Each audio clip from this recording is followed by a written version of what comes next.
congodialogue.com. www.congomasolo congosolola.com. Kitoko. Bobby Ronaldinho, le King is back. Bolandara mingi Congo Dialogue Francine Ngembe mission www.congodialogue. Mama Sikadi. C'était dans la Kalame, ma Kasande Asika.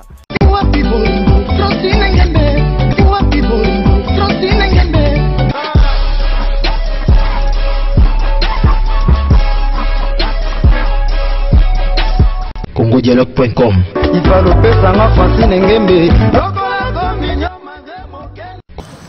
Bonjour à tous les fidèles internet de www.congodialogue.com. Merci à vous tous qui est consacré de suivre votre émission que vous allez bientôt Fongola Masolo, qui est présentée par votre humble serviteur Vini Mbouya, l'inspiré dédié au Trémadi, les guégués de tous les chroniqueurs. Comme je vous avais dit, et puis Ndeka no Lobelarmino qui Vini Mbouya, Mister Tokos Petit Mec Costo, na émission to Fongola Masolo, Nazali Susunga Morote, donc Nazana concernant Metal la brésilienne au Trémadi Nadej, avec elle Netozo Mekako Fungola Bama Solo comme d'habitude des Alara. Mais aujourd'hui, Meta elle est comme invitée avec mon frère qui est à côté de moi, Tomé Kosola. Tozo Lobelara a beaucoup plus sur coutume Nabiso parce que tu as remarqué que ma balle na Katambo Nabiso est comique au Maloko la commerce. Et merci encore une fois de plus à Mustapha le caméraman le plus célèbre. Merci à notre maman Francine Ngembe, maman mon condition 100% cano, phrase correcte. En tout cas, merci pour notre idée, topé pour notre sujet. Là, je dois commencer déjà avec mon frère qui est à côté de moi. Bonjour. Bonjour. Bonne santé. Santé normale, Kitoko. Aux en direct de www.congodialogue.com, tu peux dire quoi impressionnant d'abord par rapport à cette émission. En tout cas, Naza ya osepela makasi Nandenge 3W info plus nebazo sala musala Congo Dialogue. Donc Congo Dialogue to landaka bino souvent ben émission na bino leka kitoko na sepel pene na plateau boso na bino. En tout cas merci. Et na gauche nanga nazana Meta Mustapha et nabi ki batte belé bobi déjà Meta la brésilienne. Salut Meta, bonjour. Bonjour. Impressionnant parce que aujourd'hui vous allez le rôle invité, impressionnant d'abord na émission to Fongola Masolo. Na sepeli makasi d'habitude nazalaka invité mais lelo naza invité donc na sepeli vraiment na idée à lelo. Merci. Toko ta directement na mozindo ya likambo na biso. Lelo tozo mona vraiment bande na biso basi bazo tout la beaucoup plus na kata banda ku ya ba parents na bango sadi mabala na kata mboka na biso comme commerce. Et na bande na biso mibale ya basi to lukato me royeba qu'est-ce qui ne va pas? Est-ce qu'il y a une famille na bango et ça la marandengo wana et pourquoi? Est-ce que ça moko ya lolenge oyo ça la gebande ko na biso baba la plus rapidement teza moko ya lolenge oyo ça la gebande ko na biso ba tout na bandako. Ça dit na me konsola déjà na ndeko nanga za mpanzi frère nanga étant que jeune congolais phénomène wana et ça na ndenge nini lelo libale ko moko malola marché tout côté kamutu to pendene ça ndenge.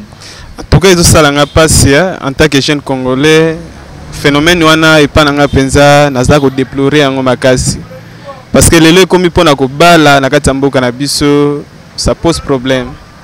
Donc ba jeune garçon baza penza na capacité te ya ko s'engager na katana no ya mariage. Mais misu ba koza pe bana bango na capacité vu qu'il y a marambo okuta na ngondenge zo sala et sala ki bande ko ba la susté. Est-ce que tu peux imaginer que aucune famille moko ya moi no lingara beaucoup plus OK obimi kuna pour ko bala mais ba osenga yo na ba moto na kati ya facture tom sus na ba mutu musu akoko zala azana ye na facilité ya robala azana ba mbongo na ye ba nini donc mais ya na famille bozu o ya zanango na biloko ba sengi ezo koko correspondre été étant que jeune congolais tu peux dire quoi? Oui bi avant ya kolobela nyonso parce que ozalaki mingi ozalaki centré mingi na magamba mariage ndenge ni batu ba mariage zo simbate na katambo kana biso. Dans la soulevé point moko eza capital c'est la coutume. Coutume est allié ensemble. Il y a habitude donc l'ensemble des habitudes d'un peuple ou d'une tribu. Donc chaque peuple, chaque tribu ou bien uni basé na coutume na bango donc mode de vie na bango ndeni ba vivaka. Bon pour na biso ba congolais aussi longtemps tous les bantu tous les na coutume na biso na ndenge ni to vivra donc coutume na biso donc to sala ka boye to sala ka te to linga ka boye to bina ka boye so to zongi na kati ya histoire okomona ke même ata bendien pe bazaki pe na coutume na bango ba français pe bazana coutume na bango banani bato belé bazana ba coutume na bango donc ce que faut que tana na coutume na biso ba congolais ezalaka ndenge nini pona ko bala basalaka ndenge nini. Expliquez biso parce que lelo obso to mona na réalité ndeza yango te na habité d'abord na tribu na bino to pe na coutume na bino bo bala kana ndenge nini bo bala basi babala kana ndenge to mibali bo bala kana ndenge.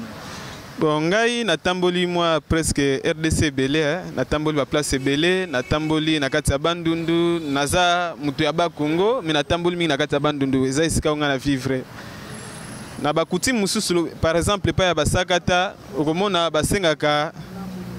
basengaka babiloko ya mike okomona par exemple na libala bakosengaka masanga basengi pièce ya mama basengi nani costume ya papa basengi machette parce que bango bazana mingi na habitude ya kokata bilanga à part ça bakosenga montant moko eza ya mukie soko pesi babiloko wana nyonso nde bapesi yo mwasi mais chez les Bakongo pe nayebi ke eza place penza oyo exagération eza makasi mpona bafacture. Donc, à peu près, on a merci de développer aux Ayo Moroté. On est avec Meta, la brésilienne. Meta, est-ce que vous avez que les lots Liban en Katambo en Abisso comme un commerce? Oui, naïe bien. Et tant qu'une fille, tu peux dire quoi? En fait, en tant qu'une fille, ils ça la passi, comme on a, bande qu'on a biso ya bassi, ba grande sœur, voire même na ba tantine, bazo tout la banda comme on a comme ici na ba 30 ans, 35 ans azaka anandaku. Pourquoi? Parce que les parents ont exagéré par rapport à la facture. Ndeti biso et pas na biso baluba. Na bamboka penza bamboka ba papa na biso na bamboka kuna na bambujima kuna ba banda ko senga ba biloko moko très facile genre taba ya papa ya maman kaka liputa ya maman costume ya papa masanga ba suki wana mais vu que ba longo na bamboka ba yekin ils ont changé de mentalité, bah changé ndenge ba bango banda ko vivre kala, ba comment ko exagérer ko senga banzungu ma famille, ba comment senga ba mungu, ba comment senga ba bloko tellement ébélé que ceux qui tombent sous moi na moi si azui fiancé naé tombe soit zanika un simple commerçant. Or ça na facilité au sombo ba bloko wana nyonso te. Du coup ça retarde. Quand ça retarde et zo pousse à pe âge ya jeune fille, ti a comme na ba 30 ans, ba 35 ans ndako.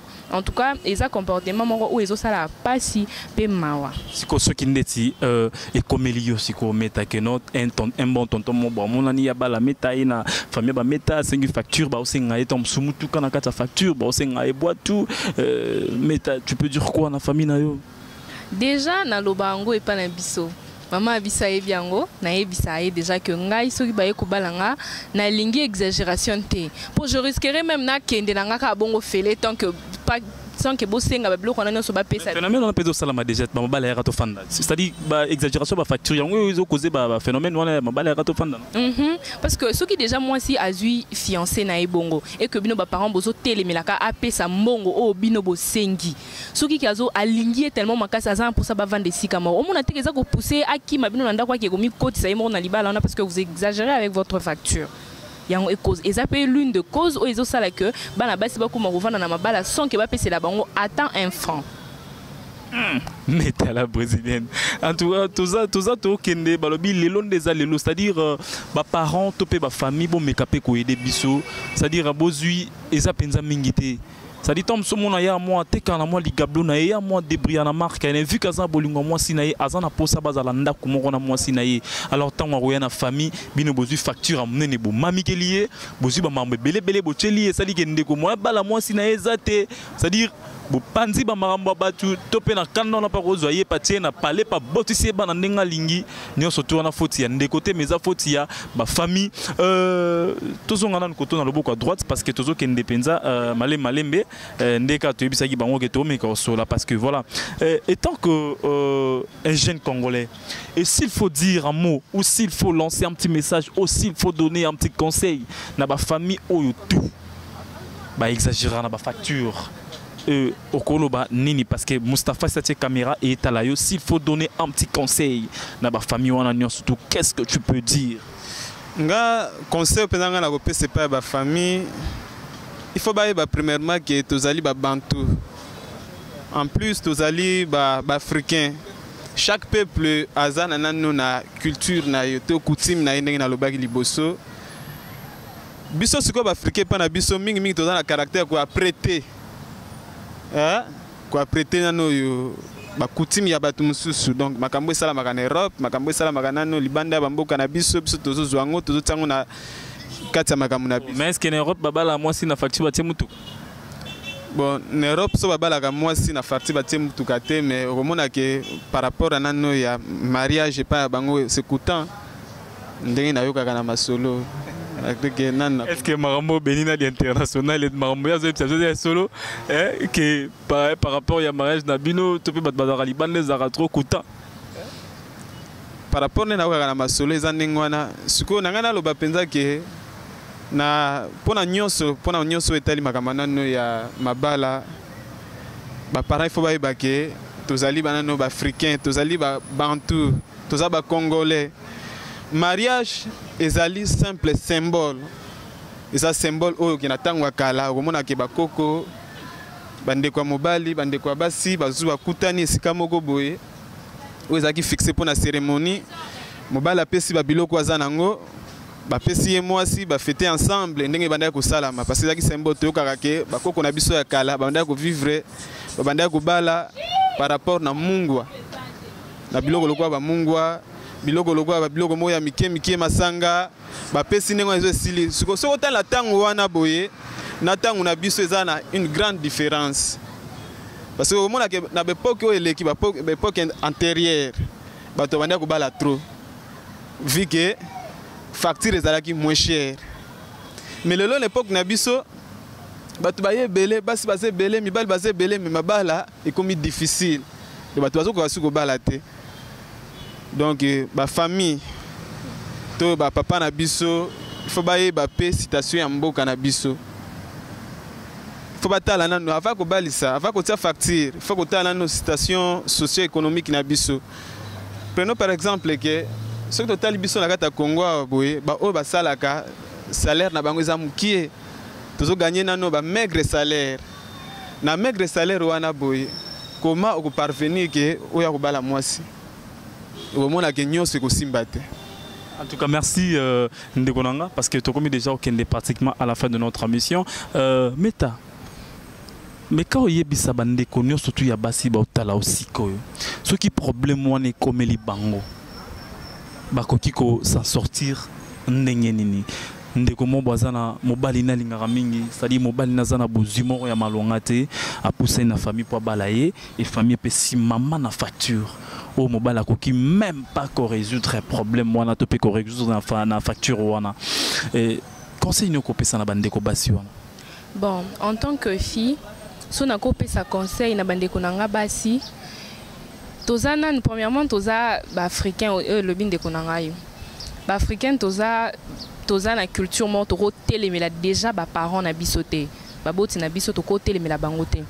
Alors ce qui kamoro ya bongo et komelinde de komoro ya mwasi ameka juste ko solo na bande ko nae parce que tu peux pas aussi t'imposer na maluba na bango au solo li juste na bango au faire comprendre bango situation na ya mboka au faire comprendre bango ce que le garçon fait dans la vie à partir ya wana papa na yo soit ba parents na yo ba comprendre qu'est-ce qu'il faut faire pour ba alléger facture na bango pour mariage na bino et koka salema normalement. La seule chose à faire est que na ba parents naé ko faire comprendre bango et tout ira mieux.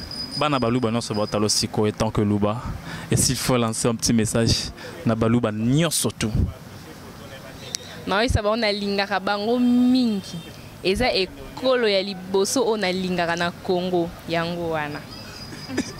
Merci fidèle internet, comme je vous avais dit, hein, et l'Oroni n'est pas s'il a raté. Voilà, Vinimbouya, votre humble serviteur, Mister Tokos, petit mais costaud. Autrement dit, les guégués de tous les chroniqueurs, Oyayebi, Idol, Ayebi.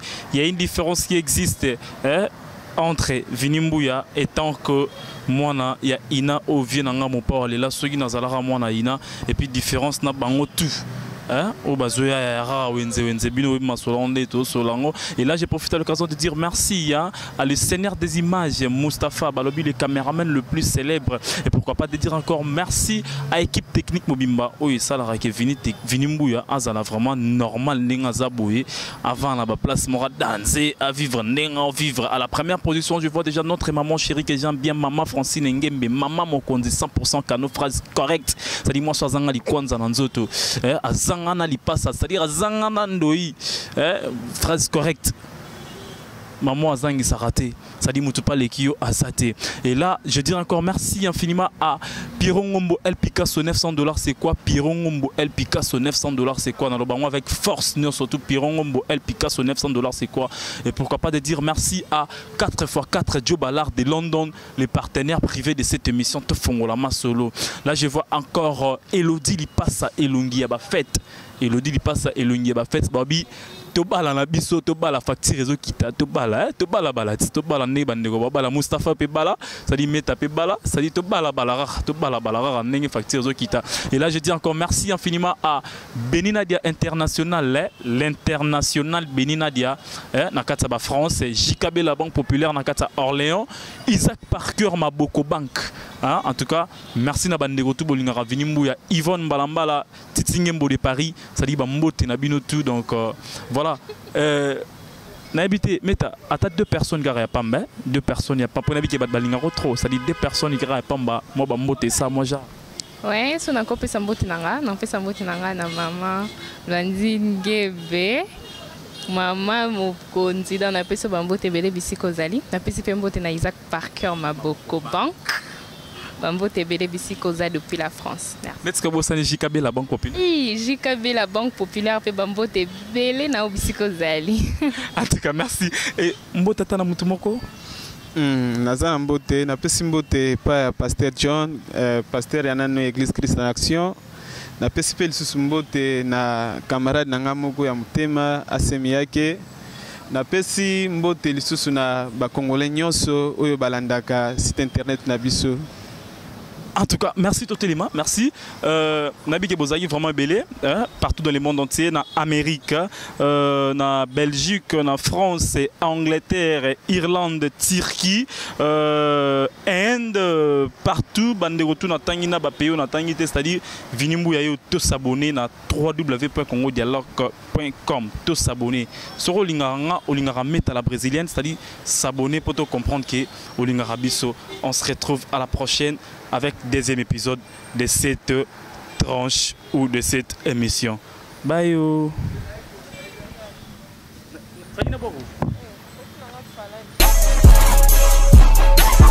congodialogue.com www Congo Masolo Congo Solo là.com kitoko Bobby Ronaldinho le King is back. Bolandaka mingi Congo Dialogue Francine Ngembe mission na www.congodialogue mama sika di nzete za lango ya kala me makasa nde ya sika